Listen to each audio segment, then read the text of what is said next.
ప్రభునందు ప్రియ పరిశుద్ధ దేవుని కుమారులారా, దేవుని కుమార్తెలారా, యేసుక్రీస్తు నామములో మీ అందరికీ వందనాలు, దేవునికి స్తోత్రాలు. ప్రియులారా, మరి అందరూ బాగున్నారా? సంతోషంగా ఉన్నారా? చాలా సంతోషం. దేవుడికి కూడా చాలా సంతోషం. దేవుడు చాలా ఆనందిస్తూ ఉన్నాడు. ఎందుకంటే ఈ టైంలో దేవుని సన్నిధిలో లేనటువంటి అనేక మంది ఉన్నారు. అయితే మన వారిలోంచి తప్పించి తన సన్నిధిలో మరి ఆయన్ని గణపరచడానికి, ఆయన జ్ఞానాన్ని నేర్చుకోవటానికి మరి మనము ఇక్కడికి రావటం అనేది దేవునికి చాలా సంతోషం. కాబట్టి ప్రియులారా, మరి ఈరోజు మనం నేర్చుకునే అంశము గురించి మనం పరిశీలన చేస్తే, పరిశుద్ధత లేకుండా ఎవడును ప్రభువును చూడడు. పరిశుద్ధత లేకుండా ఎవడును ప్రభువును చూడడు. ఇది ఈరోజు మనం పరిశీలన చేసుకుందాం. ప్రియులారా, ఒకసారి ఆలోచన చేయండి. దేవుని గురించి మనం ఒకసారి ఆలోచన చేసుకుంటే, దేవుడు ఏమై ఉన్నాడు? దేవుడు పరిశుద్ధుడు. ఈ లోకంలో మనం తల్లిదండ్రులుగా ఉన్నటువంటి మనము మన పిల్లలు ఎలా ఉండాలని కోరుకుంటాం చెప్పండి? ఎలా ఉండాలని కోరుకుంటాం? ఒక తాగుబోతు అయినా సరే, ఒక దొంగ అయినా సరే, లేకపోతే ఇంకే రకమైనటువంటి వ్యసనాలకి బానిసైన వ్యక్తి అయినా సరే, నేను ఎలా ఉన్నా సరే నా కుమారుడు బాగా ఉండాలి, నా కుమారుడు నాలాగా ఉండకూడదు, నాకంటే బాగా ఉండాలి అని మనం కోరుకునేటటువంటి పరిస్థితి. ప్రతి వాళ్ళల్లో, ప్రతి తల్లిదండ్రుల్లో తమ కుమారుల ఎడల ఇలాంటి భావాన్ని కలిగి ఉంటారు. నాకంటే చెడిపోవాలి అనే తల్లిదండ్రులు ఎవరైనా ఉంటారా? నాకంటే నా కుమారులు ఇంకా చెడిపోవాలని ఉంటారు కదా? ఉండరు. అయితే మన దేవుడు ఎలాంటి వాడు? ఆయన పరిశుద్ధుడు. ఆయన ఏందో పాపమేమీ లేదు. ఎందుకు పరిశుద్ధుడు? ఎవరిని పరిశుద్ధుని అంటారు? పాపము లేనివాడు. ఆయన పరిశుద్ధుడు, నీతిమంతుడు, సత్యవంతుడు, యథార్థవంతుడు. ఇలా మనం చూసుకుంటే ఆయన కలిగి ఉన్న గుణ లక్షణాలు, ఎన్నో గుణ లక్షణాలు కలిగి ఉన్నాయి. అయితే ఇలాంటి గుణ లక్షణాలు చూద్దాం. ఎక్కడంటే 1 పేతురు, మీరు రాసుకోండి, గబగబా చదువుతాను. 1 పేతురు పత్రిక 1వ అధ్యాయం 14వ వచనంలో అక్కడ రాయబడిన మాట ఏంటంటే, నేను పరిశుద్ధుని గనక మీరును పరిశుద్ధులై ఉండవలనని వ్రాయబడి ఉన్నది అనేసి పేతురు గారు చెప్తా ఉన్నారు. అలాగే 16వ వచనంలో కూడా, 1 పేతురు 1:16లో కూడా, మిమ్మల్ని పిలిచిన వాడు పరిశుద్ధుడై ఉన్న ప్రకారము మీరును సమస్త ప్రవర్తన ఏందో, ఒక దానిలో కాదు, 2 దానిలో కాదు, 3 దానిలో కాదు, సమస్త ప్రవర్తన, మీ మాటల్లో, మీ క్రియల్లో, మీ ఆలోచనల్లో, మీ తలంపుల్లో, మీ ఉద్దేశాల్లో, మీ ఊహల్లో, ఏదైనా అవ్వచ్చు, సమస్త ప్రవర్తన యందు పరిశుద్ధులుగా ఉండండి అంటున్నాడు. అలాగే 1 పేతురు పత్రిక 2వ అధ్యాయం 9వ వచనంలో మనం చూసుకుంటే, మనం ఎక్కడి నుంచి ఎక్కడికి పిలువబడ్డాం? ఎందుకు మనం పరిశుద్ధులుగా ఉండాలి? ఎందుకు దేవుడు మన పరిశుద్ధులుగా ఉండాలని కోరుకుంటున్నాడు? ఎవరైనా కుమారుడు, తండ్రి తన కుమారుడు తన పేరు నిలబెట్టాలని, తనకి గొప్ప పేరు తెచ్చిపెట్టాలని ఆలోచిస్తాడు. ఎవరన్నా కొడుకు ఈ లోక సంబంధంగా పై చదువులు చదివినా, లేకపోతే పై ర్యాంకులు వచ్చినా, లేకపోతే ఒక గొప్ప ఈ లోక సంబంధంగా గొప్ప విజయాలు సాధించినప్పుడు తండ్రి ఏం చేస్తాడు? గర్విస్తాడు, ఆనందిస్తాడు, ప్రేమిస్తాడు, సంతోషిస్తాడు. అలాగే మన కన్నతండ్రి విషయంలో మనం ఆలోచించుకుంటే, మన కన్నతండ్రి మనము ఆయన కృపామహిమకు కీర్తి తెచ్చే వాళ్ళగా మనం జీవించాలి అనేసి కోరుకుంటున్నాడు. మనం ఎక్కడి నుంచి పిలువబడ్డాము? ఒకప్పుడు ఎలాంటి పరిస్థితుల్లో ఉన్నామంటే, మనం చీకటిలో ఉన్నాము. 1 పేతురు 2:9లో, అయితే మీరు చీకటిలో నుండి ఆశ్చర్యకరమైన తన వెలుగులోనికి మిమ్మల్ని పిలిచిన వాని గుణాతిశయములను ప్రచురము చేయ నిమిత్తము ఏర్పరచబడిన వంశమును, రాజులేని యాజక సమూహమును, పరిశుద్ధ జనమును, దేవుని సొత్తు అయిన ప్రజలై ఉన్నారు. ఇప్పుడు చూడండి మన పరిస్థితి ఏంటి, మనం ఎలాంటి స్థితిలో ఉన్నాము. ఇదంతా మనం ఆలోచన చేయాలి, ప్రియులను ఆలోచన చేయాలి. ఇక్కడ మనం పరిశీలన చేస్తే దేవుడు ఏమై ఉన్నాడు అంటే ఆయన పరిశుద్ధుడై ఉన్నాడు. ఇక్కడ ఏమంటే పరిశుద్ధత లేకుండా ఎవడును ప్రభువును చూడడు. ఓకే, పరిశుద్ధులుగా జీవిస్తున్నాం. ప్రభువుని చూడాలి. ఎవరన్నా చూశారా ప్రభువుని? కానీ అంటే తండ్రిని ఎవరన్నా చూశారా? తండ్రిని దేవుడిని ఎవరన్నా చూశారా అంటే ఈ బాహ్య నేత్రాలతో, ఈ ప్రకృతి సంబంధమైన నేత్రాలతో దేవుణ్ణి ఎవరు చూసేటటువంటి పరిస్థితి లేదు, చూడలేదు అనేసి బైబిల్ చెప్తుంది. బైబిల్లో యేసుక్రీస్తే చెప్తున్నాడు సాక్షాత్తు.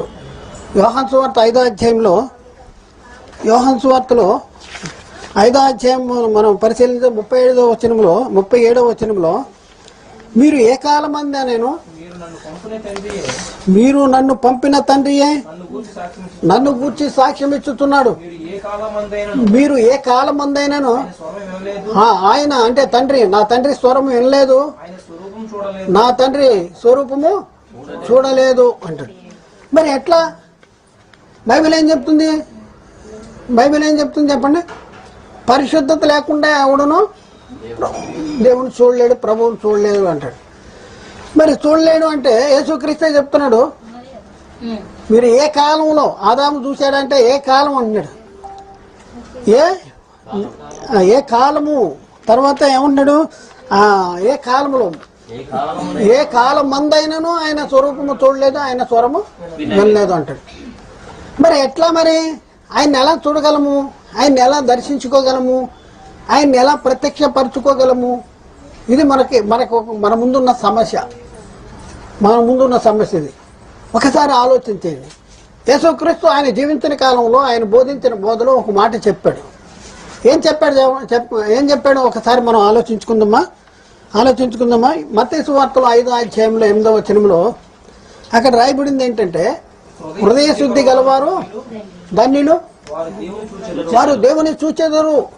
హృదయ శుద్ధి ఉండాలి అంటే దేవుడు ఎలాంటి వాడు? పరిశుద్ధుడు. మనము కూడా పరిశుద్ధులుగా ఉంటే, నిర్దోషులుగా ఉంటే, నిష్కల్మషులుగా ఉంటే, మనము ఆయన యొక్క తత్వాన్ని, ఆయన యొక్క గుణ లక్షణాలని మనం కలిగి ఉంటే మనము ఆయన ఎలాంటి వాడు మనము రుచి చూడగలము. అందుకనే యెహోవా ఉత్తముడని రుచి చూచి, కూరలో ఉప్పు రుచి చూస్తుంది తెలుసు, చట్నీలు ఉప్పు రుచి చూస్తుంది తెలుసు, అన్నిట్లో తెలుసు. కానీ యెహోవా ఉత్తముడని రుచి చూసి ఎరిగి తినే అని అంటున్నాడు భక్తుడు. ఎట్లా అంటే ఎలా చూడగలము ఆయన్ని? ఒక వ్యక్తిగా లేకపోతే ఒక స్వరూపముగా చూడగలము అంటే అలాంటిది కాదు. ఆయన చేసేటటువంటి క్రియల ద్వారా, ఆయన కలిగి ఉన్నటువంటి గుణ లక్షణాల ద్వారా, ఆయన వ్యక్తపరిచేటటువంటి, బయలుపరిచేటటువంటి క్రియల ద్వారా ఆయన్ని మనం చూడగలము అంటే తెలుసుకోగలము. ఈ నేత్రాలు కాదు. ఆయన్ని చూడాలంటే ఏ నేత్రాలు కావాలి? మనోనేత్రాలు కావాలి. స్టెఫెన్ని రాళ్లతో కొడుతుంటే రాళ్ళెంక చూశాడా? ఎక్కడ చూశాడు చెప్పండి? దేనింక చూశాడు? రాళ్ళెంక చూడలా. ఆయన అంటున్నాడు, ఆకాశము తెరువు బట్టి మనిషి కుమారుడు దేవుని మహిమయు ఆయన కుడిపార్శ్వమున నిలిచిండేటది నేను చూస్తున్నా అంటాడు. దేవుని మహిమను చూచాడు. మనిషి కుమారుడు దేవుని కుడిపార్శ్వమున నిలిచి ఉండేట నేను చూస్తున్నాను అంటాడు. అపోస్తల కార్యం 7వ అధ్యాయంలో అక్కడ రాయబడి ఉంది 55-56 వచనాల్లో. అయితే అతడు పరిశుద్ధాత్మతో నిండుకున్నవాడై ఆకాశము రాళ్ల వైపు తేరి చూడలేదు. చూడండి ప్రియులారా, రాళ్ల వైపు చూడలా, ఆకాశము వైపు తేరి చూచి దేవుని మహిమను యేసు దేవుని మహిమను యేసు దేవుని కుడి పార్శ్వమందు నిలిచిండుట చూచి ఆకాశము తెరువబట్టి మనిషి కుమారుడు దేవుని కుడి పార్శ్వమందు నిలిచిండుట చూస్తున్నాను అంటాడు. ఎలా చూస్తుంటాడు? ఇప్పుడు ఈ ప్రకృతిని చూస్తానికి ఈ నేత్రాలు, దృశ్యమైన వాటిని చూస్తానికి ఈ నేత్రాలు కావాలి. మరి పౌలు ఏమంటున్నాడు? మేము దృశ్యమైన వాటిని చూడక అదృశ్యమైన వాటిని నిదానించి చూస్తున్నాము అంటున్నాడు. మరి ఆయనకి అలా కనపడి దేన్ని బట్టి కనపడి దేన్ని బట్టి కానీ విశ్వాసము ద్వారా, దేవుని యందు విశ్వాసము ద్వారా, దేవుని మాటను నమ్మటం ద్వారా, దేవుని మాటను మాట యందు విశ్వాసము ఉంచటం ద్వారా ఏం జరుగుద్దంట? విశ్వాసము అన్నది నిరీక్షించబడు వాటి యొక్క నిజ స్వరూపము అదృశ్యమైనవి ఉన్న వంటకు రుజువై ఉన్నది.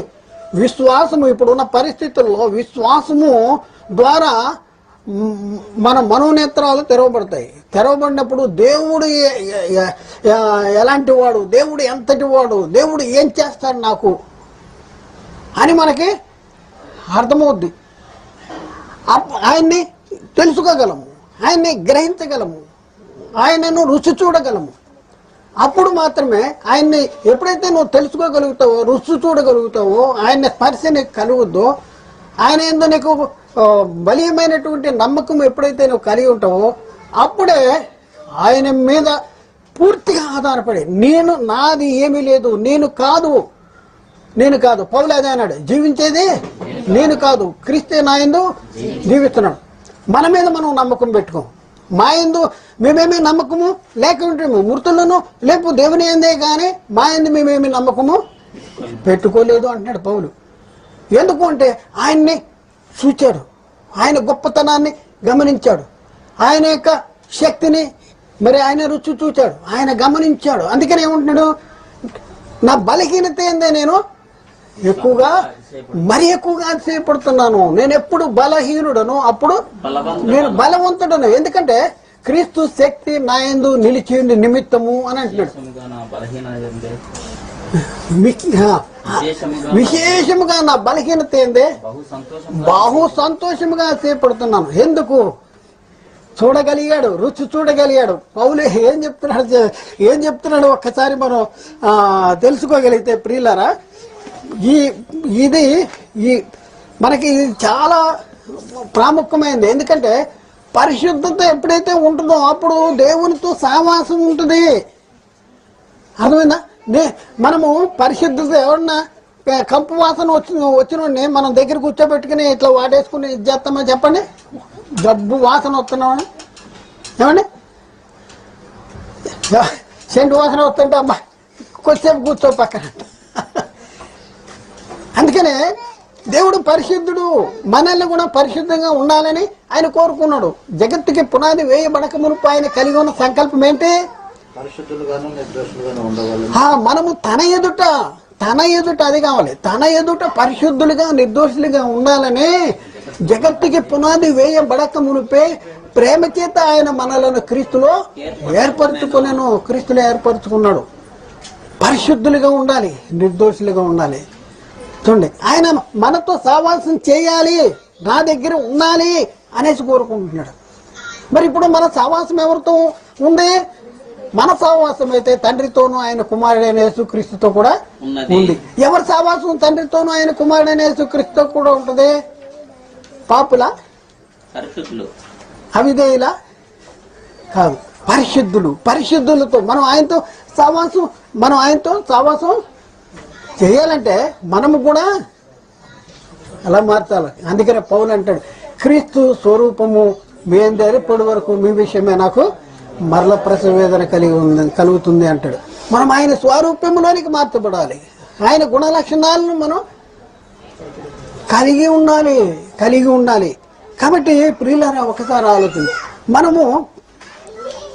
మనము పరిశుద్ధులుగా ఉంటే, ఆయనతో సహవాసం చేస్తూ ఉంటే అప్పుడు మనకి కలిగేటటువంటి ఎలాంటి ఇబ్బందులు కానీ, శోధనలు కానీ, బలహీనతలు కానీ, అపజయాలు కానీ వీటన్నింటి విషయంలో మనం అధైర్యపడము. వీటన్నింటిని మనం ఏం చేస్తాం చెప్పండి? ఏం చేయాలి చెప్పండి? ఆయనకి ఇచ్చేస్తాం, ఆయనకి అప్పగిచ్చేస్తాం. ఇదిగో ఈ సమస్య వచ్చింది చూసుకో, ఈ సమస్య ఇది.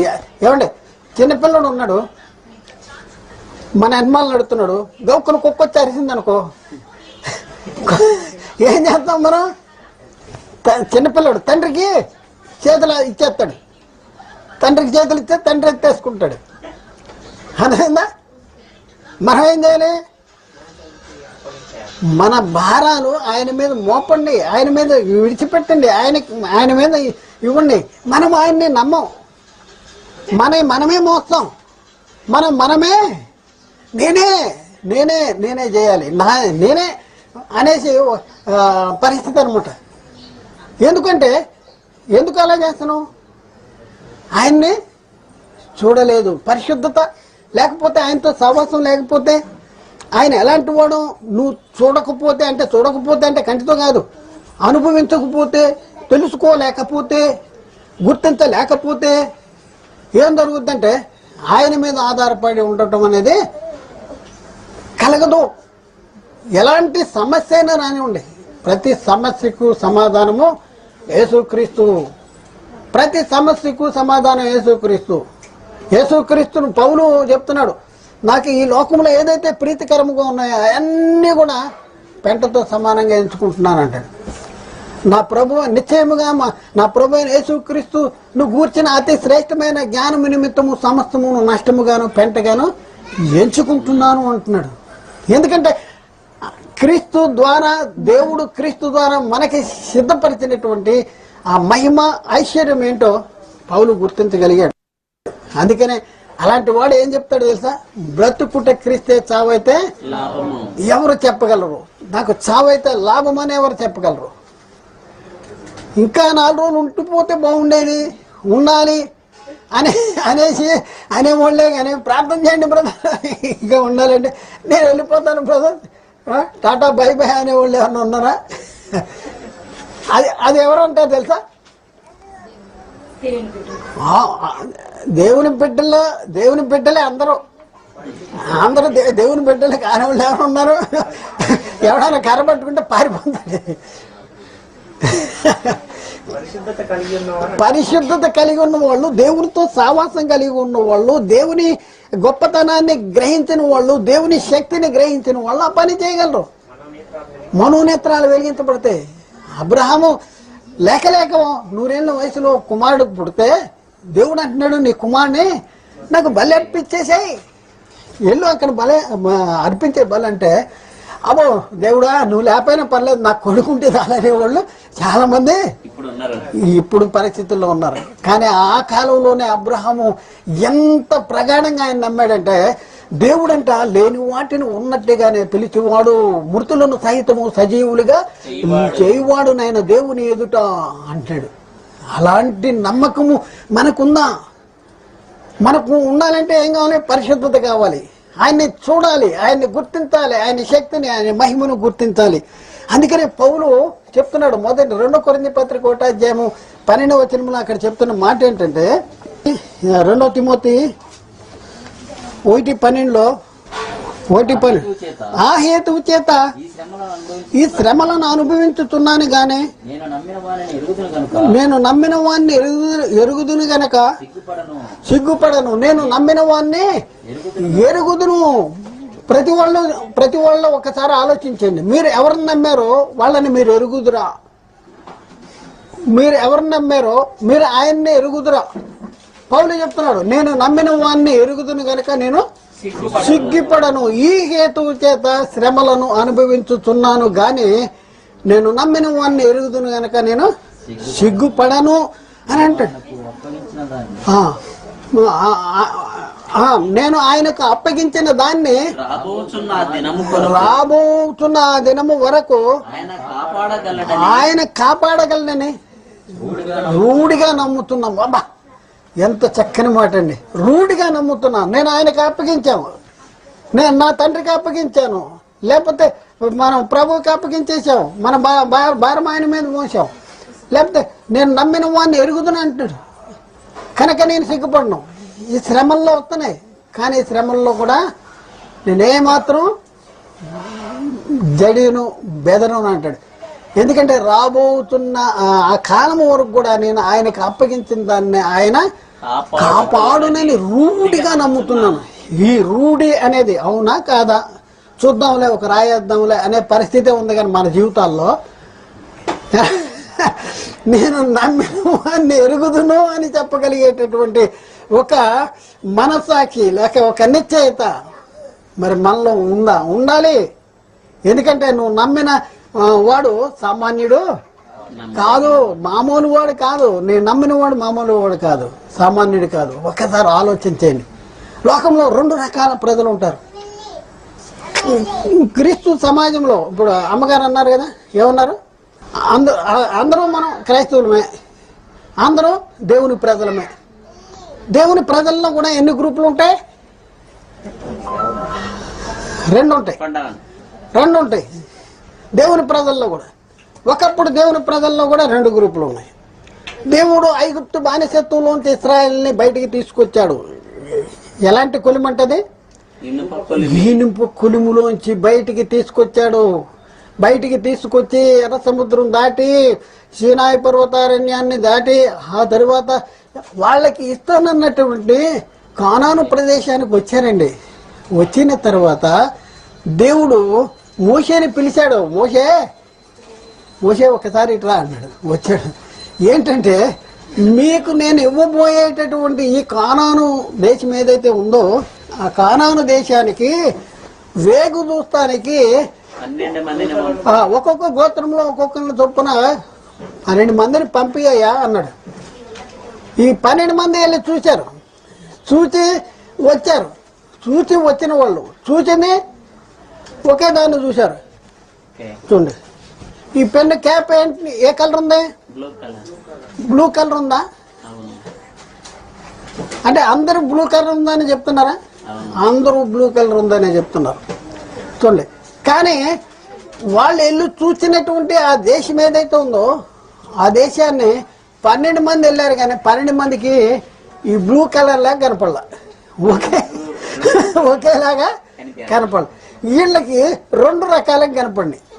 కొంతమందికి ఏమో అబ్బో వాళ్ళ ఆజానుబాహులు, వాళ్ళతో మనమేం యుద్ధం చేయగలము, వాళ్ళ ముందు మనము ఎలా ఉన్నాం? మిడతలా ఉన్నాం. మిడతలా, అయ్యో బాబోయ్ మనం అక్కడ చచ్చిపోతేనే బాగుండేది, ఇక్కడ దాకా ఎందుకు తీసుకొచ్చాడు అనేసి అనేవాళ్ళు ఒక 10 మంది ఉన్నారు.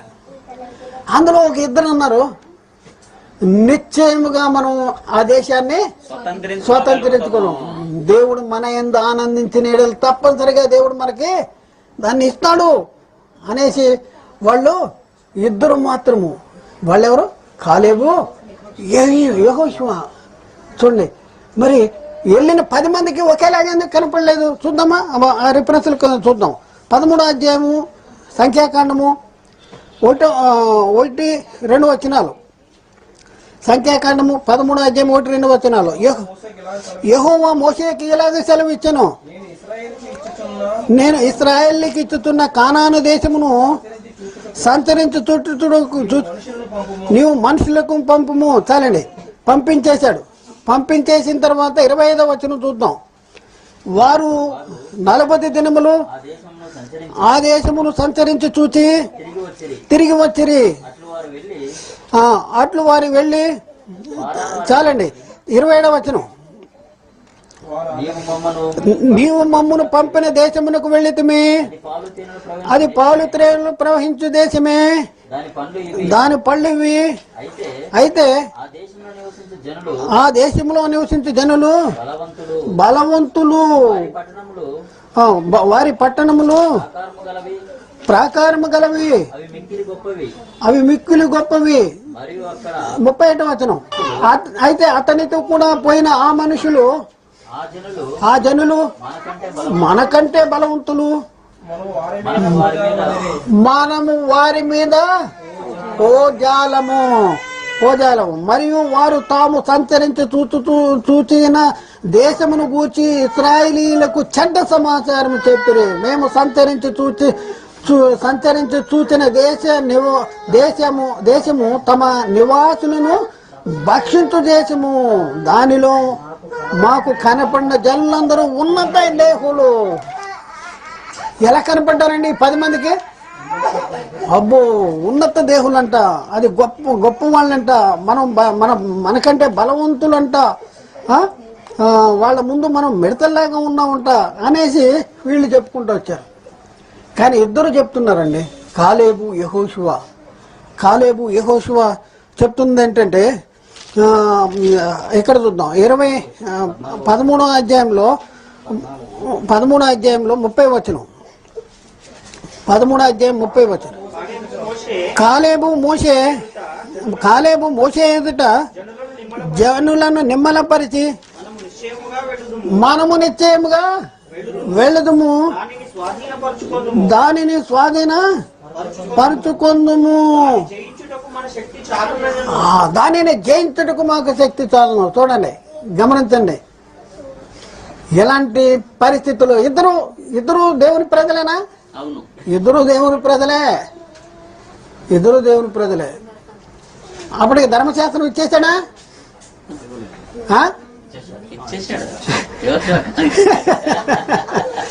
ఇచ్చేశాడు దేవుని ప్రజలు. కానీ అందరూ కలిసి వెళ్తున్నారు. లోతు భార్య కలిసి వెళ్తున్నారు. కానీ ఒకళ్ళు ఉప్పు స్తంభం అయిపోయారు. ఇలాగే వీళ్ళు కూడా కలిసి వెళ్తున్నారు. వీళ్ళు దేవుని గొప్పతనాన్ని చూశారా లేదా? దేవుడు ఎంత ఆయన శక్తి, ఆయన యొక్క అపరిమితమైనటువంటి మహత్యాన్ని బట్టి వాళ్ళని ఐగుప్తు బానిసత్వం తీసుకొచ్చి ఆ మధ్యదారిలో ఎన్నో రకాలైనటువంటి సమస్యలు, ఇరుకులు, ఇబ్బందులు, నీళ్లు లేకపోయినా తిండికి రకరకాలైనటువంటి పరిస్థితుల్లో వాళ్ళని ఆదుకుని కాపాడి నడిపించేటటువంటి దేవుడు మరి మాకున్నాడు అనేసి దేవుణ్ణి వాళ్ళు చూడగలిగారా? దేవుణ్ణి దృష్టించగలిగారా? దేవుణ్ణి మహిమను అనుభవించగలిగారంటే ఈ 10 మంది అనుభవించలేదండి. ఇద్దరు అంటున్నారు, నిశ్చయముగా మనం దాన్ని స్వాధీన పరుచుకుందాము, జయించుటకు మనకి శక్తి సరిపోద్ది అంటాడు. వీళ్ళంటారు మనకి శక్తి సరిపోదు అంటాడు. ఇంకో వచ్చిన 14వ అధ్యాయంలో 6వ వచనం చూద్దాం. అప్పుడు దేశమును సంచరించి చూసిన వారిలో నుండి నూను కుమారుడకు యెహోషువయు యెఫ్నే కుమారుడకు కాలేబును వీళ్ళంటే వాళ్ళు బట్టలు చింపేసుకుని ఇశ్రాయేలీల సర్వ సమాజాన్ని తో మాట్లాడుతున్నారు. ఏంటంటే మేము సంచరించి చూచిన దేశము మెక్కిలి మంచి దేశము. ఏమంటే యెహోవా మన యందు ఆనందించిన ఎడలా ఆ దేశములోనికి మనలను చేర్చి దానిని మనకిచ్చును. చాలండి, అది పాలు తేనె మనకిస్తాడు, మనకి సరిపోద్ది బలము అంటున్నారు ఇద్దరు. మనము జయించలేము. ఆజానుబాహులు, మనం వాళ్ళ ముందు మిడతల్లాగా ఉన్నాము, మనకి శక్తి సరిపోదు అని కొంతమంది ఉన్నారు. ఇప్పుడు 9వ వచనం కూడా చూద్దాం. మెట్టుకు మీరు యెహోవా మీద తిరగబడకుడి, ఆ దేశ ప్రజలకు భయపడకుడి, వారు మనకు ఆహారమగుదురు. ఎంత మాట చెప్తున్నాడు. వారు మనకు, నీకు ఏ సమస్య వచ్చినా ఎవరికి అప్పచెప్పాలి? ఎవరికి చెప్పాలి? ఎవరి దగ్గరికి తీసుకురావాలి? తీసుకొస్తానికి నీ ధైర్యం ఉందా? నువ్వు ఆయనతో సత్సంబంధాన్ని కలిగి ఉన్నావా? ఒకసారి మనం ఆలోచించి, మనం ఒక వ్యక్తితో సత్సంబంధాన్ని కలిగి లేకపోతే ఆయన దగ్గరికి వెళ్ళాలంటే మనకి మొహమాటం. మరి దేవునితో నీకు మంచి సంబంధం ఉందా? ఆయనతో నువ్వు మాట్లాడుతున్నావా? ఆయన వాక్యం వింటున్నావా? వాక్యం చదువుతున్నావా? ప్రార్థన చేస్తున్నావా? ఎలాంటి పరిస్థితులు? లోకం కొట్టుకుపోతున్నావా? ఎలాంటి పరిస్థితుల్లో ఉన్నావు? ఒక్కసారి ఆలోచించండి. మీరు యెహోవా మీద తిరగబడకుడి, ఆ దేశ ప్రజలకు భయపడకుడి, వారు మనకు ఆహారమవుదురు. వారి నీడ వారిని మీద నుండి తొలగిపోయాను. యెహోవా మనకి తోడై ఉన్నాడు. వారికి భయపడకుడి. ఆ సర్వ సమాజమును వారిని రాళ్లతో కొట్టి చంపవలనగా ప్రత్యక్షపు గుడారములో యెహోవా మహిమ ఇశ్రాయేలీలకందరికీ కనబడేను. ఒకసారి ఆలోచించండి ప్రియులారా, ఎలా ఉన్నాడు? నీ సమస్య గొల్లియాతలాగా ఉందా? గొల్లియాతను చూసి సమస్య అనుకున్నారు వీళ్ళందరూ సమస్య అనుకున్నారు. దేశమంతా సమస్య అనుకున్నాడు, రాజంతా సమస్య అనుకున్నాడు. దావీదు అన్నలు అది పెద్ద సమస్య. కానీ దావీదు ఏం తీసుకెళ్ళాడండి? ఒడిచి పట్టుకెళ్ళాడు. ఏంటి నేను కుక్కనా, ఒడిచితో వస్తున్నావు? అప్పుడు దావీదు ఏమన్నాడని చెప్పండి? యుద్ధము యెహోవాదే. ఏమనండి? యుద్ధము యెహోవాదే. పౌలు ఏమంటున్నాడు చెప్పండి? నేను నమ్మిన వానిని ఎరుగుదును గనక సిగ్గు పడను అంటాడు. ఎలాంటి పరిస్థితుల్లో ఉన్నాం? మన జీవితాలను మనం ఒకసారి పరిశీలన చేసుకోవాల్సిన అవసరం ఉంది ప్రియులారా. ఒక్కసారి ఆలోచించండి, మనం ఎలాంటి స్థితిలో ఉన్నాం? మనం నమ్మిన వాడిని మనం ఎరుగుదుమా? మనం గుర్తించగలుగుతున్నామా? మనం చూడగలుగుతున్నామా? అంటే చూడగలవు. ఎప్పుడంటే పరిశుద్ధత లేకుండా ఎవడునో ప్రభువును చూడలేడు అంటాడు. అందుకని అంటాడు, నేను పరిశుద్ధుని గనక మీరును పరిశుద్ధులై ఉండుడి, మీరు పరిశుద్ధులై ఉండుడి. అసలు దేవుని యొక్క ఆలోచన, దేవుని సంకల్పం ఏంటంటే మనము తన ఎదుట పరిశుద్ధులుగా నిర్దోషులుగా ఉండాలనేదే దేవుని యొక్క అనాది సంకల్పము. కాబట్టి ప్రియులారా, దేవుడు మనని యథార్థవంతులుగా సూచించినా సరే మనుషులు మరి వాళ్ళు ఏం చేశారంట? వివిధ తంత్రాలు కల్పించుకుని చెడిపోయి పడిపోయి దేవునికి శత్రువులుగా ఉన్నటువంటి వారిని కూడా దేవుడు ప్రేమించి తన సొంత కుమారుడైన యేసుక్రీస్తు వారిని ఈ లోకానికి పంపించి ఆయన శరీరం ముందు మన పాపాలకి శిక్ష విధించి మనలను నీతిమంతులుగా తీర్చాడు. మనల్ని నీతిమంతులుగా తీర్చాడు. ఎలాగో అంటే హెబ్సీ పత్రిక 5వ అధ్యాయంలో మనం చూస్తే 25వ వచనం కాడి నుంచి మనం చూస్తే అక్కడ ఏంటి? పురుషులారా మీరు మీ భార్యలను ప్రేమించుడి, అటువలే క్రీస్తు కూడా సంఘమును ప్రేమించి అది కళంకమైనను ముడతైనను అట్టిది మరి ఏదైనను లేక పరిశుద్ధమైనది గాను నిర్దోషమైనది గాను మహిమగల సంఘము గాను ఆయన తన ఎదుట దానిని నిలువ పెట్టుకుని వలనని వాక్యముతో ఉదక స్నానము చేత దానిని పవిత్రపరిచి పరిశుద్ధపరచుటకై దాని కొరకు తన్ను తాను అప్పగించుకున్నాడు. యేసుక్రీస్తు తన్ను తానే అప్పగించుకున్నాడు. ఎందుకోసం అప్పగించుకున్నాడంటే పరిశుద్ధమైనది గాను మనం పరిశుద్ధమైన వాళ్ళం గాను నిర్దోషమైన వాళ్ళం గాను మహిమగల వాళ్ళం గాను తన ఎదుట నిలువ పెట్టుకుని వలనని వాక్యముతో ఉదక స్నానము చేత దాన్ని పరిశుద్ధపరిచి పవిత్రపరచుటకే దాని కొరకు తను తాను అప్పగించుకున్నాడు. ప్రియులారా, కొలసి 1:22 వచనంలో కూడా అక్కడ రాయబడిన మాట, చక్కని మాట చూడండి. దేవుడు తన సన్నిధిని కొలసి 1:20 తన సన్నిధిని పరిశుద్ధులుగాను నిర్దోషులుగాను నిరపరాధులుగాను నిలువబెట్టుటకు ఆయన మాంసయుక్తమైన దేహమందు మరణము వలన ఇప్పుడు మిమ్మల్ని సమాధానపరచను. ఇక్కడ తన సన్నిధిని పరిశుద్ధులుగా నిర్దోషులుగా నిలువబెట్టాలని మాంసయుక్తమైన దేహమందు దేహమందు మరణము వలన ఇప్పుడు మిమ్మల్ని సమాధానపరచను. కాబట్టి ప్రియులారా, ఒకసారి ఆలోచన చేసుకోవాల్సిన అవసరం ఉంది. ఒకసారి పరిశీలన చేసుకోవాల్సిన అవసరం ఉంది. మన కోసం మన దేవుడు ఎంతగా ప్రేమిస్తున్నాడో, మనం ఎలాంటి పరిస్థితుల్లో ఉన్నా, మనం ఆయనకి తిరుగుబాటు చేస్తా ఉన్నా సరే మనల్ని తనతో సమాధానపరచుకోవాలి, మనని పరిశుద్ధులుగా చేసుకోవాలి, నిర్దోషులుగా చేసుకోవాలి అనేది ఆయన యొక్క తండ్రి యొక్క చిత్తము, తండ్రి యొక్క ఆలోచన. అందుకనే యేసుక్రీస్తు బలిగా అర్పణగా మన కోసము అప్పగించుకున్నాడు. కాబట్టి ప్రియులారా, ఒకసారి ఆలోచించండి, మనం ఎలా ఉండాలంట? మనం ఎందుకు పిలువబడినాం? పరిశుద్ధపరచబడిన వారే పరిశుద్ధులుగా ఉండుటకు పిలువబడిన వారు. కంటిన్యూ చేయాలి. అది బాప్టిజం తీసుకున్నప్పుడు హోహో అనేసి దేవుడు అంటాడు, తర్వాత వెళ్ళిపోయి దెయ్యం అంటాడు. ఇదేనా లోకాశలు, శరీరాశ, నేత్రాశ, జీవడము, ఇయే కదా సాతానికి టూల్స్ అన్నమాట. సాతాన్ దగ్గర ఉన్నాయి. అవి దేవుని వల్ల కలిగినాయి కాదు, బాప్టిజం తీసుకున్నప్పుడు చాలా బాగుంటాం. బైబిల్లో ప్రకటన గ్రంథం, నీ మొదటి ప్రేమను నువ్వు వదిలితివి, నీ మీద ఒక నేరం మోపాలి అంటున్నాడు. ఏంటంటే మొదటి ప్రేమను వదిలేసి అన్నట్టు. దేవునితో సావాసాన్ని వదిలిపెట్టడం అనేది నరకానికి వెళ్ళేటటువంటి పరిస్థితి. ప్రియులారా ఒకసారి ఆలోచన. దేవునితో సావాసం లేకపోతే చూడండి, కోడి పిల్లలు తల్లి దగ్గర లేకపోతే గద్ద వచ్చి ఏం చేస్తుంది చెప్పండి? వాడు సాతానుగాడంట ఎవరిని మింగుదునా అని వెతుకుతూ తిరుగుతున్నాడంట. మామూలుడు కాదండి, మామూలుడు కాదు. మన వీక్నెస్ ఆడికి తెలుసు. వచ్చి గిటక్కమన ఇస్కరియోతుని ఎత్తుకుపోయాడు, యూదా ఇస్కరియోతుని. పేతురును కూడా ఎత్తుకుపోతానికి ప్రయత్నం చేశాడు కానీ గింజుకున్నాడు. ఆయన గింజుకుని మళ్ళీ ప్రభు దగ్గరికి వచ్చేసాడు, కంటిన్యూ అయ్యాడు.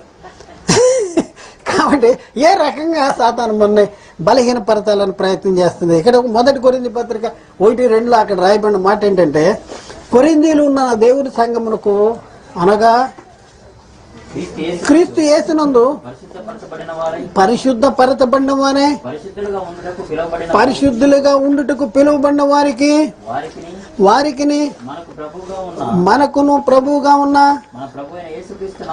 మన ప్రభు అయిన యేసుక్రీస్తు నామమున. చాలండి. ఇక్కడ ఏమంటాడు? పరిశుద్ధపరచబడిన వారే, పరిశుద్ధులుగా ఉండుటకు పిలువబడినటువంటి వారు, పరిశుద్ధులుగా ఉండటానికి పిలువబడిన వారు.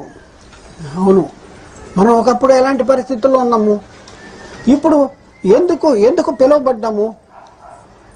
మనము పరిశుద్ధపరచబడ్డామా? ఎలా పరిశుద్ధపరచబడ్డాము? ఈ పౌలు చెప్తా ఉన్నాడు, అపుస్తలుడైన పౌలు కొరింథీ సంఘానికి రాస్తూ, గత కాలంలో మీరు ఇలాంటి పరిస్థితుల్లో, భయంకర పరిస్థితుల్లో ఉన్నారు, దేవునికి దూరంగా ఉన్నారు, నరక పరిస్థితి కలిగి ఉన్నారు, నిత్య జీవానికి అపాత్రులుగా ఉన్నారు. కానీ మీరు ముందు అలాంటి పనులు చేశారు. కానీ ఇప్పుడు మాత్రం ఏంటి? అట్టి వారే ఏంటారు. కానీ ఇప్పుడు ప్రభు అయిన యేసు నామమున మన దేవుని ఆత్మయందు మీరు కడగబడి పరిశుద్ధపరచబడిన వారే నీతిమంతులుగా తీర్చబడ్డారు అంటాడు. 1 కొరింథీ పత్రిక 6వ అధ్యాయంలో 9-11 వచనాలు, 9 నుంచి 11 వచనాలు.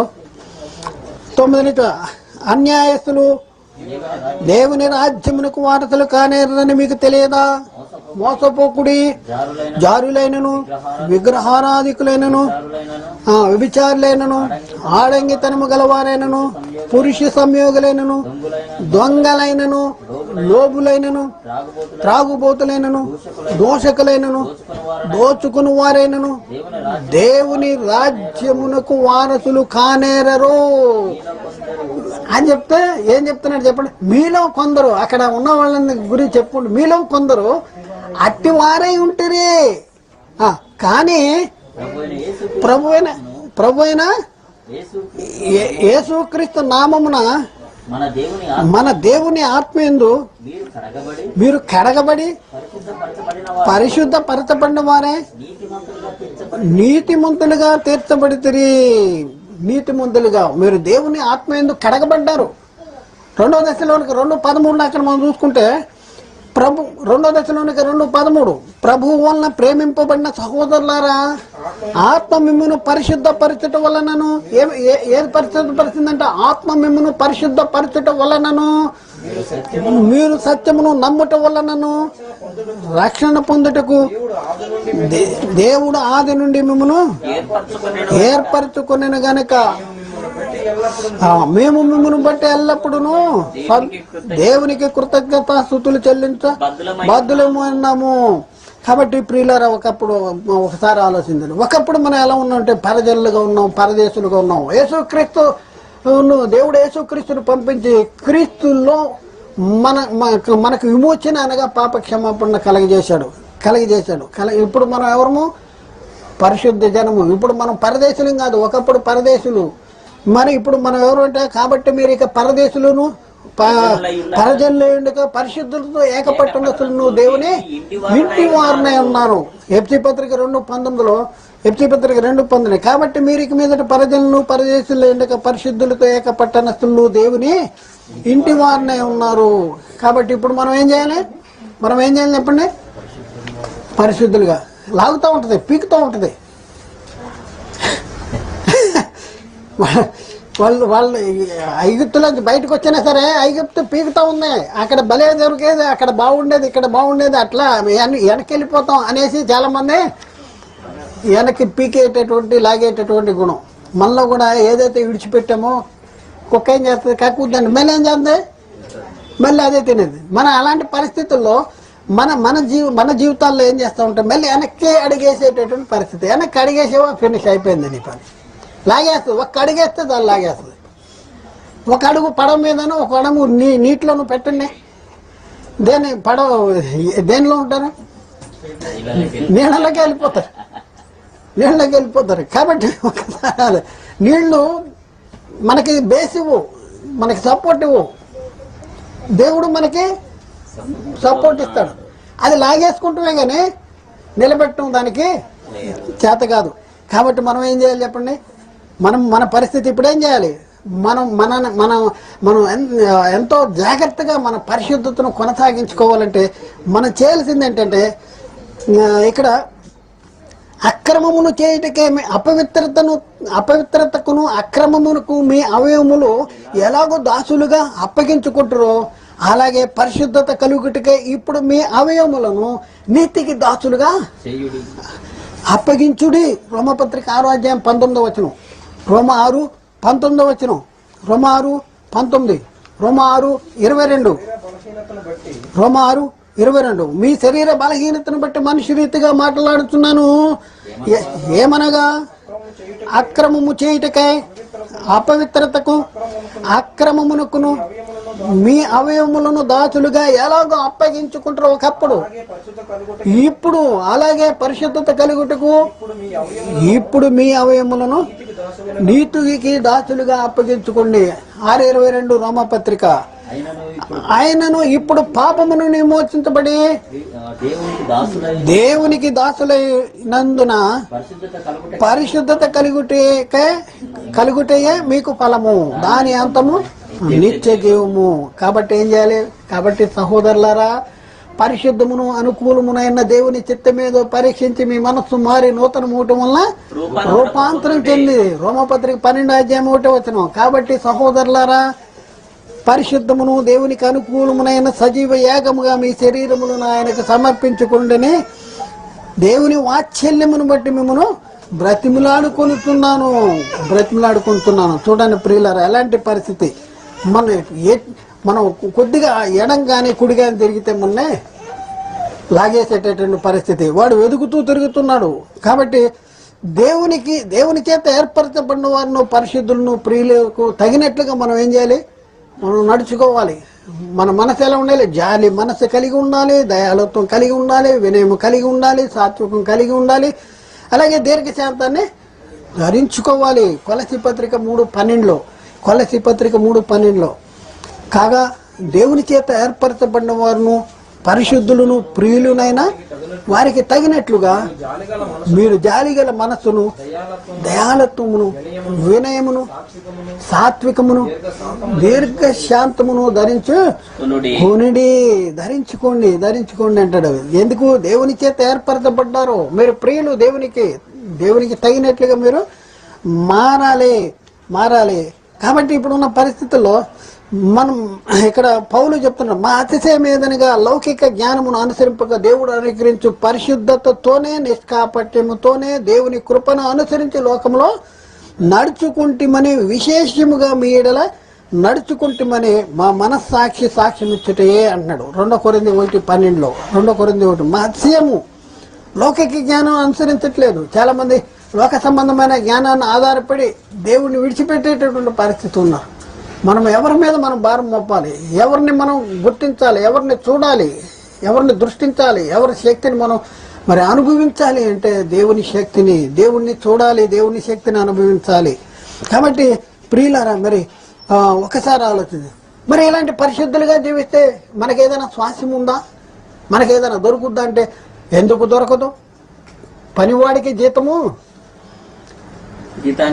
పనివాడి జీతానికి పాత్ర అంట. పని చేసిన వాడికి జీతం అనేది రుణమే గాని దానము కాదు. మనం కృప అనేది ఉచితం, కృప అనేది దానము ఉచితం. కానీ పని చేసిన వాడికి జీతము. అందుకనే యేసుక్రీస్తు ఎందుకు రాబోతున్నాడంటే, ఇదిగో నేను త్వరగా వచ్చుతున్నాను, వాని క్రియలు చొప్పున సిద్ధపరిచిన జీతము నా దగ్గర ఉందంటాడు. ఎవరి దగ్గర ఉంది మీ జీతం? ఈ లోక సంబంధంగా జీతాలు పొందుతున్నాం. నెల వచ్చేటప్పటికి మనకి డబ్బులు వస్తాయనే ఒక ఆశ ఉంది. మరి మనకి ఆశ ఉందా? మనకి ఆశ ఉందా? మరి నాకు జీతం దొరుకుద్దా? నేనేం పని చేస్తున్నా? ఏం పని చేస్తున్నావు అని జీతం అడుగుతావు నువ్వు అంటారు. ఏం చేసావు? పొద్దున్నుంచి ఏం చేసావు? ఇసుక అక్కడే ఉంది, లోన మూమెంట్ మోయలే, సాయంత్రం వచ్చేటప్పుడు డబ్బులు అడుగుతున్నావా అంటాం. మన పొద్దున్నే ఇసుక అంతా లోనే అని చెప్పి వెళ్ళిపోతే ఆ ఇసుక వేయకుండా దాని మీద గొడ్డేసుకుని పండుకుంటే సాయంత్రం వస్తే జీతం ఇస్తామా? మరి నీకు ఇస్తాడా జీతం? దేవుడు ఇస్తాడా? ఏం పని చేస్తున్నావు? ఒకసారి ఆలోచించండి. ఎప్పుడు నీకు తెలుస్తుందంటే పరిశుద్ధత కలిగి ఉంటే, దేవునితో సావాసం కలిగి ఉంటే, దేవుని శక్తిని, దేవుని మహిమను, దేవుని ప్రభావాన్ని మనం గుర్తించగలము. నేను నమ్మిన వాడిని ఎరుగుదని సిగ్గుపడను. నీకెన్ని కష్టాలు వచ్చినా, శ్రమలు వచ్చినా, ఇదిగో తండ్రి నీకు అప్పగిస్తున్నా, ఇదిగో నీకు అప్పగిస్తున్నా. ఏమని రాయబడి ఉందండి? ఎల్లప్పుడూ ఆనందించి, ఎల్లప్పుడూ ప్రభువును ఆనందించింది, మళ్ళీ చెప్పుతున్నాను ఆనందించి, నీ సహనమును సకల జనులకు తెలియజేయనిడి. ప్రభు సమీపంగా ఉన్నాడు. దేనిని గురించి చింతపడకూడదు కానీ ప్రతి విషయంలోనూ ప్రార్థనా విజ్ఞాపనల చేత మీ ఎల్లప్పుడూ మీ విన్నపములు కృతజ్ఞతాపూర్వకంగా దేవునికి తెలియజేయాలి. ఇంకెవరికి తెలియజేయద్దు. ఎవరికి తెలియజేయాలి? దేవునికి తెలియదు. మనం ఏం చేస్తాం? పక్కింటి వాళ్ళకి వీళ్ళకి మా ఆయన మంచోడు కాదు, లేకపోతే మా ఫలానా అనేసి వాళ్ళు చెప్పేస్తే, వాళ్ళు ఊదేస్తే వాళ్ళు ఏం చేస్తారు? మొన్నే గ్రిప్లో పెట్టేసుకుని ఇంకా ఆడిస్తూ ఉంటున్నారు కదా. ఎవరికి? దేవునికి తెలియజేయాలి. కాబట్టి ప్రియులారా, మనకి స్వాస్థ్యం ఉంది అనేసి నీకు తెలిస్తే నీకు పని చేస్తానికి ధైర్యం ఉంటుంది, పని చేస్తానికి సంతోషం ఉంటుంది. నాకు ఉంది, నాకు జీతం ఉంది, నాకు ప్రతిఫలం ఉంది అని మనకు తెలిస్తే. ఇప్పుడు చూద్దాం చూడండి, అపోస్తల కార్యం 2-3 వచనాలు చూద్దాం, ముగిద్దాను. అపోస్తల కార్యం 20:32 ఇప్పుడు దేవునికి ఆయన కృపావాక్యమునకు మిమ్మల్ని అప్పగించుతున్నాను. ఆయన మీకు క్షేమాభివృద్ధి కలుగు చేయుటకును పరిశుద్ధపరచబడిన వారందరిలో స్వాస్థ్యం అనుగ్రహించుటకు శక్తిమంతుడు. ఆయన ఎలాంటి శక్తిమంతుడు అంటే పరిశుద్ధపరచబడిన వారిలో వారందరిలో స్వాస్థ్యం అనుగ్రహించడానికి శక్తిమంతుడు. ఆ స్వాస్థ్యం ఉంది మనకి. మనం క్రీస్తుతో కూడా శ్రమపడిన క్రీస్తుతోనే వారసులము. మనకి స్వాస్థ్యం ఉన్నది. అపోస్తల కార్యం 26:18 అపోస్తల కార్యం 26:18 వారు చీకటిలో నుండి వెలుగులోనికి, సాతాను అధికారములో నుండి దేవుని వైపుకు తిరిగి నా యందలి విశ్వాసము చేత పాప క్షమాపణను ఇది ఏంటండి? పరిశుద్ధపరచబడిన వారిలో స్వాస్థ్యమును పొందినట్లు. పరిశుద్ధపరచబడిన వారికి స్వాస్థ్యం ఉందని యేసుక్రీస్తు చెప్తున్నాడు పౌలుతో. పరిశుద్ధపరచబడిన వారిలో స్వాస్థ్యమును పొందుటకు అనేది చెప్తా ఉన్నాడు. చాలండి, స్వాస్థ్యం పొందుటకు. అలాగే కొలసి పత్రిక 1:13 మనం చూస్తే, కొలసి పత్రిక 1:13 పరలోకమందు మీ కొరకు ఉంచబడిన నిరీక్షణను బట్టి క్రీస్తు యేసునందు మీకు కలిగిన విశ్వాసమును గూర్చి అంటాడు. పరలోకంలో మీకు ఉంచబడిన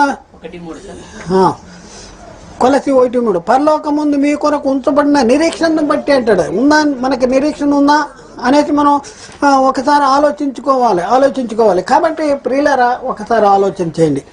ఈ వాగ్దానాలన్నీ మనకున్నాయి. వాగ్దాన సంతానమున యేసుక్రీస్తుని కలిగి ఉంటే అన్ని దేవుని వాగ్దానాలన్నీ కూడా ఎవరిలో అవునన్నట్టున్నాయంట? యేసుక్రీస్తులో అవునన్నట్టున్నాయి. దేవుని వాగ్దానములు ఎన్ని అయినను అది యేసుక్రీస్తు నందు అవునన్నట్టుగానే ఉన్నవి అనేసి లేఖనాల్లో మనకి చాలా స్పష్టంగా 2 కొరింథీ పత్రిక 1:20 2 కొరింథీ 1:20 దేవుని వాగ్దానములు ఎన్నైనను అన్ని కూడా క్రీస్తునందు అవునన్నట్టు ఉన్నాయి. చాలండి, అన్ని అవునన్నట్టున్నాయి. కాబట్టి ఈ వాగ్దానాలన్నీ మనకు ఉన్నాయా లేవా? మరి 2 కొరింథీ పత్రిక 7:1 పౌలు కొరింథీ సంఘానికి ఏం మాట్లాడుతున్నాడు? 2 కొరింథీ 7:1 ప్రియులారా, మనకు ఈ వాగ్దానములు ఉన్నవి గనక ఎవరు భయం కావాలి? ఎందుకు భయం? ఎందుకు? దేవుని భయముతో. భయం ఉందా ఎవరికైనా? ఆలోచించండి. పెళ్లికి వెళ్ళాలంటే వెళ్ళిపోతారు. ఎక్కడికన్నా రైలు ఎక్కాలంటే భయపడతారు. ఎందుకు ఎందుకు గంట ముందే ఉంటారు అక్కడ. ఎందుకు భయపడతారు చెప్పండి? తప్పిపోద్దామని. వెళ్ళలేమో, తప్పిపోతే ఏమవుతావు? రెండో దానిలో వెళ్ళొచ్చు ఇంకో డబ్బులు పెట్టుకుని. కానీ ఇది తప్పిపోతే మళ్ళీ వెళ్ళడానికి ఇంకోటి లేదు. ఎందుకంటే యేసుక్రీస్తు ఏర్పరిచిన మార్గము నూతనమైనది, జీవము గలది. మరి ఆయన శరీరమును తెర ద్వారా ఏర్పాటు చేయబడింది.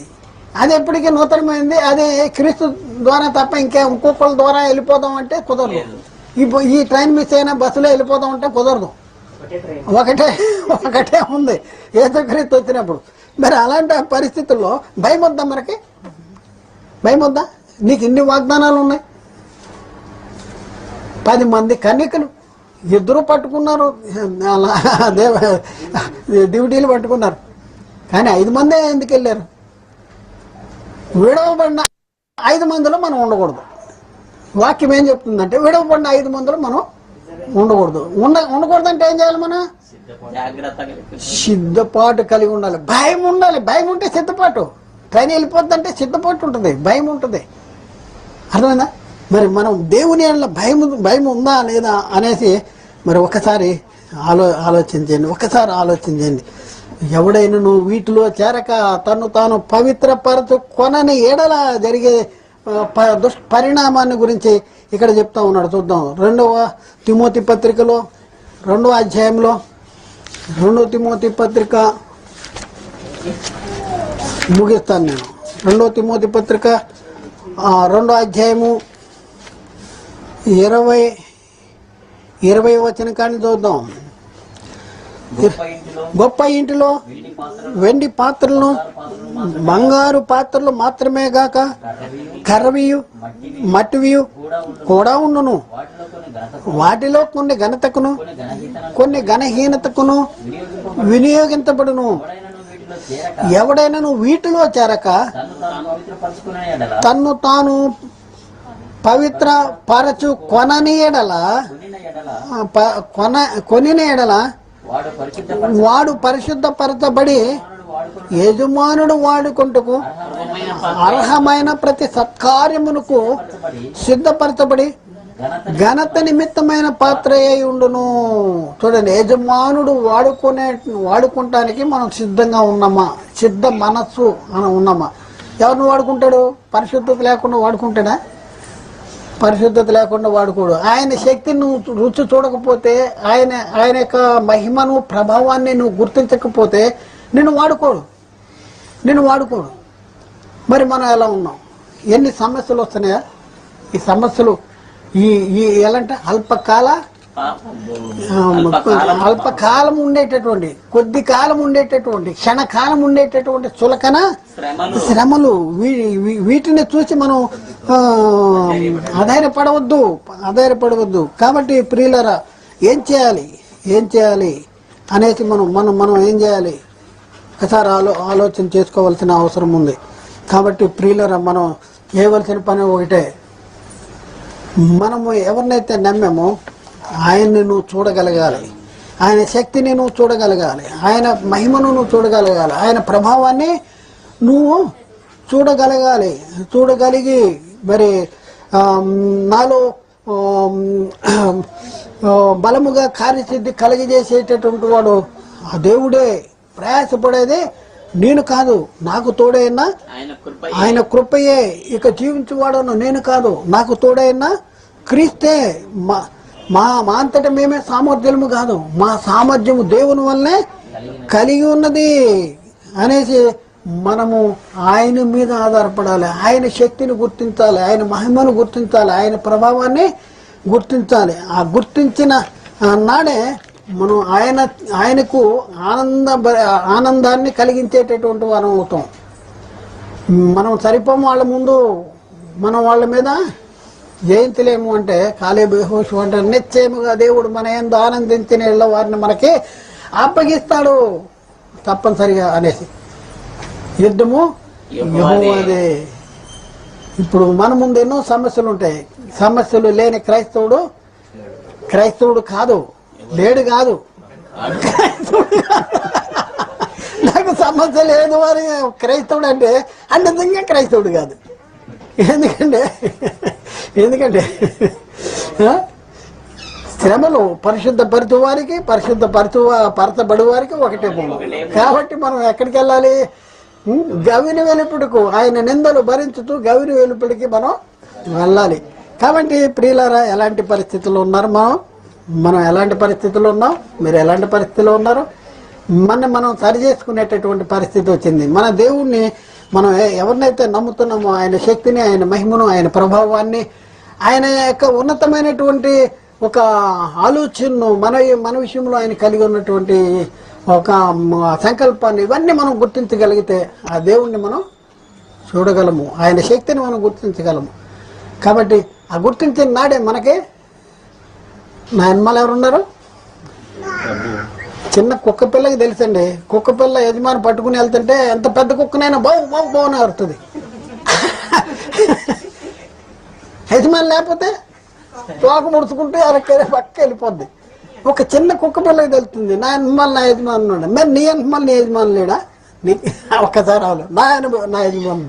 కాబట్టి ప్రియులారా, ఆలోచన చేయండి. మీరు మామూలు వాళ్ళు కాదు. మీలో ఉన్నవాడు లోకంలో ఉన్న వానికంటే గొప్పవాడు. మీరు వాన్ని జయించి ఉన్నారు. జీవించేది నేను కాదు, నాకు తోడైన దేవుని కృపయే.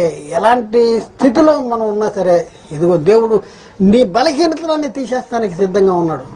కానీ మనం ఆయనకి హృదయపూర్వకంగా అప్పగించుకోవాలి, మనపూర్వకంగా అప్పగించుకోవాలి. మన బలహీనతలన్నీ ఆయన దగ్గర మొహమాటం లేకుండా చెప్పేయాలి. డాక్టర్ దగ్గరికి వెళ్ళి నొప్పి ఇక్కడ ఉంటే ఇక్కడ నొప్పి అని చెప్తాడా? చెప్తాడు తగ్గుద్దా? నొప్పి ఒక దగ్గర ఉంటే నొప్పి ఇంకో దగ్గర ఉందని చెప్తాడు? చెప్పడు. అన్నీ చెప్తాడు. మన తండ్రి నీ హృదయాంతరంగాల్లో ఎరిగిన వాడు. కానీ నీ నోటితో ఆయన దగ్గర ఒప్పుకోవాలని, నువ్వు అంటే నీలో ఒక పశ్చాత్తాప గుణం కలిగి ఆయన మీద నువ్వు ఆధారపడి జీవించాలని ఆయన నీ విషయంలో కోరుకుంటున్నాడు. కాబట్టి మనం అప్పగించుకుందామా? మన పరిస్థితి ఎలా ఉంది? ఒకసారి మనం పరిశీలన చేసుకోవాల్సినటువంటి అవసరం ఉంది. ప్రియులారా, ఒకసారి మనం పరిశీలన. తండ్రి, మరి నా స్థితిగతుల్లో అవును, నేను నీతో సత్సంబంధాలు కలిగినటువంటి పరిస్థితి లేదు, నీతో సావాసం కలిగినటువంటి పరిస్థితులు లేదు. మరి ఇప్పుడున్న పరిస్థితుల్లో నేను ఎంతో బలహీనుడిగా ఉన్నాను. మరి నన్ను బలపరచు. నా చేయి నీకు అప్పగిస్తున్నా. నీ చేయి నేను పట్టుకుంటే జారిపోతా.